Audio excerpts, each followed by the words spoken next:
Good afternoon. My name is Candace Key, and I am the Director of the Office of System Safety in the Federal Transit Administration's Office of Transit Safety and Oversight, or TSO.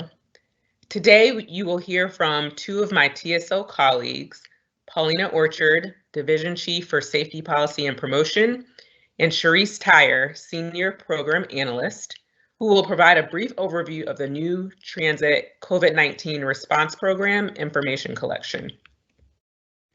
Before we begin, I would like to encourage you to submit your questions to us through the Q&A pod. We will answer your questions at the end of the presentation. A recording of this presentation and transcript will be made available on FTA's website after this presentation. The presentation slides and demonstration video are currently available on the website for download. Paulina, I will now turn it over to you. Thank you, Candace. By now, we hope you all have had a chance to review FTA's Federal Register Notice 2021-002 on the new mandatory reporting requirement for the Transit COVID-19 Response Program. FTA will collect data from FTA recipients and subrecipients on the impacts of COVID-19. FTA will use the information submitted through the application to inform its actions in support of the transit industry's COVID-19 response and recovery efforts and implementation of the federal mask requirement for public transportation. FTA will require this information from recipients and subrecipients of FTA funds under the Urbanized Area Formula Funding Program, Section 5307, or the Formula Grants for Rural Areas Program, Section 5311, that operate transit systems or pass through funds to subrecipients that operate transit systems. The focus of today's webinar is recipients of Section 5311 funds that will report on behalf of their applicable subrecipients. Transit agencies that provide service and submit reports to the National Transit Database, or NTD, as urban reporters or tribal transit reporters will also submit information to the online application. The webinar recording, presentation slides, and demonstration video for this respondent category is available for download on FTA's Transit COVID-19 Response Program Information Collection webpage. FTA may initiate voluntary reporting for recipients of Section 5310 funding in the future. However, the online application is not prepared to accept voluntary Section 5310 submissions at this time. Respondents will use the Transit COVID-19 Response Program Information Collection online application to report. The online application will show up as a new module in Respondent's Transit Integrated Appian Development Platform account, using the same login information used to access the National Transit Database. Respondents will fill out two forms for each subrecipient when they first access the application, the baseline form and a recurring form. The baseline form collects information on service reductions and suspensions between March 13th, 2020, the start of the COVID-19 public health emergency, and February 28th, 2021. Reporters will fill this form out one time for each subrecipient. The recurring form collects cumulative data on worker counts, operational status, and COVID-19 information. Reporters will fill out this form monthly for each subrecipient. FTA will provide an Excel file of the questions for states to share with subrecipients as they gather information to report. We will announce the availability of this resource soon.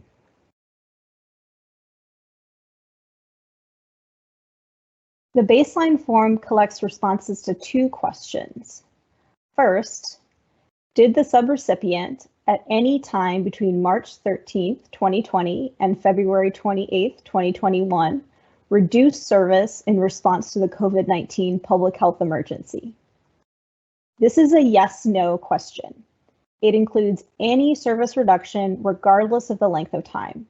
For example, if a subrecipient provided reduced service in the first month of the public health emergency and has since returned to normal operations, you would still answer yes to this question.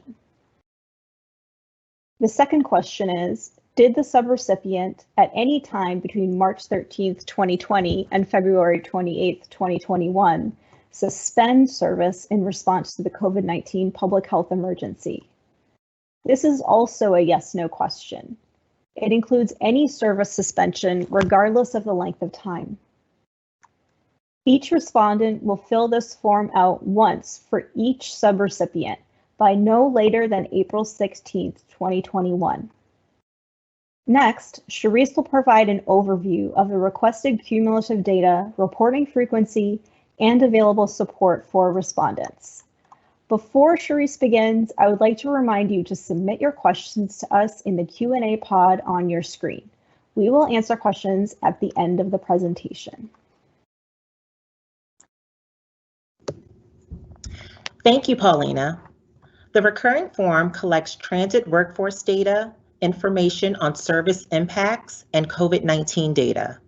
We will go into each of these categories in greater detail in a few moments. For example, if you have 3 subrecipients, you will fill out 3 recurring forms each month, or 1 per subrecipient. You can find reporting instructions and definitions in the user guide located both inside the online application and on FTA's website. The recurring form collects the number of transit operators, the number of other frontline essential workers, and the number of all other workers at the agency. The recurring form also asks whether an agency's operations are reduced or suspended entirely. Finally, the recurring form collects information directly related to COVID-19. It collects cumulative counts of transit worker positives, fatalities, recoveries, and unvaccinated employees. The form also collects yes/no responses on whether the agency requires workers to be vaccinated and whether the agency has implemented the federal mask requirement for public transportation. The categorization of transit workforce personnel in this section of the recurring form differs from employee information that full NTD reporters may provide annually to FTA. This categorization focuses on grouping full and part-time employees and contractors into 3 categories: transit operators, other frontline personnel, and other workers. So let's review each of the data points individually. The transit workforce section of the form collects the total number of transit operators at the end of the reporting period. This includes all full and part-time employees and contractors, including those furloughed. It includes personnel other than security agents scheduled to be on board vehicles in revenue operations, such as vehicle operators, conductors, and ticket collectors. It also includes transit agency attendants on board to assist riders in boarding and alighting, securing wheelchairs, etc. Any employees or contractors who work as transit operators and also perform other jobs within the agency, such as working dispatch, etc., should be counted as transit operators for the purpose of this report. This field collects the total number of other frontline essential workers at the end of the reporting period. This includes all full and part-time employees and contractors, including those furloughed.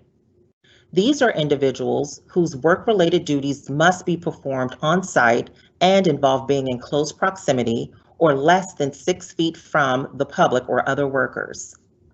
This excludes individuals who serve as operators that we discussed previously. Those individuals should be counted as operators only. The last field in the transit workforce section of the form collects the total number of other workers at the end of the reporting period. This includes all full and part-time employees and contractors who are not otherwise counted as transit operators or as other frontline essential workers, including those furloughed. Under service impacts, select from suspended, reduced, or normal operations in the drop-down menu. Select suspended if the subrecipient suspended transit service entirely due to the COVID-19 public health emergency at the end of the reporting period. Select reduced if the subrecipient reduced the level of transit service from its normal level due to the COVID-19 public health emergency at the end of the reporting period. Select normal if the subrecipient is currently operating normal levels of service.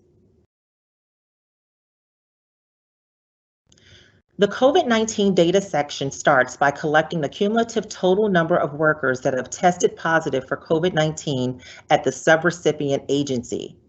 This includes full and part-time employees and contractors.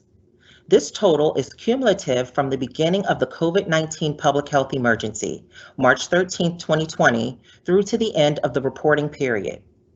For example, an April 16, 2021 recurring form submission, which collects data through the end of March, should provide the number of workers who tested positive for COVID-19 from March 13, 2020 through March 31, 2021. This field collects the cumulative total number of workers at the subrecipient agency that have died from complications related to COVID-19. This includes full and part-time employees and contractors. This total is cumulative from the beginning of the COVID-19 public health emergency, March 13, 2020, through to the end of the reporting period. This number cannot exceed the number of COVID-19 worker positives. This field collects the cumulative number of workers that have recovered from COVID-19 at the subrecipient agency. This includes full and part-time employees and contractors that have returned to work following an absence due to a positive COVID-19 test. Please note that this number also includes workers who were kept home due to an exposure or potential exposure. This total is cumulative from the beginning of the COVID-19 public health emergency, March 13, 2020, through to the end of the reporting period. This question asks if the subrecipient currently requires COVID-19 vaccinations or plans to require COVID-19 vaccinations for some or all of their workers. This is a yes/no field.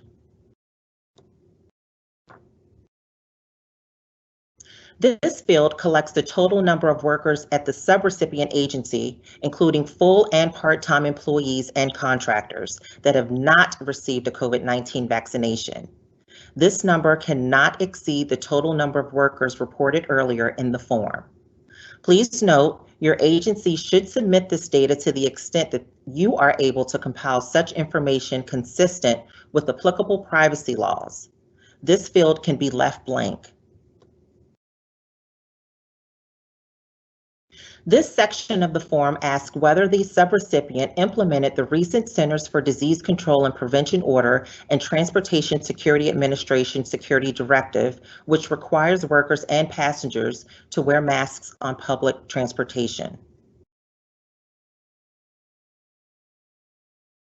Respondents must fill out the baseline form and March 2021 recurring form for each subrecipient by April 16, 2021. After the initial report, recurring reports are due on the 15th of the following month. When the 15th falls on a weekend, the report is due on the next business day. For example, the April 2021 recurring form will be due on May 17, 2021. Respondents will continue filling out the monthly recurring reports until December 31, 2021, or until the end of the COVID-19 public health emergency, whichever comes first. FTA built in a number of features to make it easier to report. First, the data collected in the recurring form is cumulative and subsequent recurring forms are pre-populated with the values from the previous month. For example, the form for April 2021 will be pre-populated with the data provided in the March 2021 or initial recurring report. Additionally, if a subrecipient's numbers have not changed, you do not have to do any data entry. You can just click to submit the report. The form itself is built with a few simple validation checks for typos and other errors. And also, the application sends out automated notifications and reminders. You can access definitions with the click of a button while inside the application. And the user guide, which includes definitions, is available within the application and on the Transit COVID-19 Response Program Information Collection website. So next, let's watch a short video that demonstrates how to navigate the online application. Reporting starts by entering the Transit Integrated Appian Development Platform using the same username and password you already used to access the National Transit Database. Once the COVID-19 Response Program Information Collection module is live, you will find links to both the NTD and the COVID-19 form on your main page. Clicking on the COVID-19 form opens the overview page. From here, you can access the baseline form and the recurring form for each of your applicable subrecipients. We can tell that we need to fill out the baseline and the recurring forms for the fictional subrecipient County Transit Services because of the orange outstanding submission boxes. Clicking on the name of the transit agency takes us to the forms for County Transit Services. The yellow exclamation point tells us that we have not filled out the baseline or the recurring forms. Let's take a look at the baseline form. Remember, you will fill this form out only once per subrecipient. Make the appropriate selections and click Submit. The green check mark confirms that we submitted the baseline form. Let's take a look at the recurring form. Clicking on the link takes us to the recurring form. The recurring form collects information on three main topics: transit workforce, service impacts, and COVID-19 data. Note the blue question marks to the right of each line. Click on any one of those question marks to access a brief description of the field and relevant definitions. As you enter numbers into the Transit Workforce section, the system automatically calculates your total workforce. Remember that the numbers in this form are cumulative. When you access next month's recurring form, the system will automatically carry over these numbers, making it easy to update any that have changed. Once we click Submit and Close, we will see our reporting status change to Up to Date, and a green check mark will appear next to our recurring form. We are now done with reporting for County Transit Services for the month. Click Back to return to the main page. Follow the same steps to fill out the baseline and recurring forms for each of your subrecipients.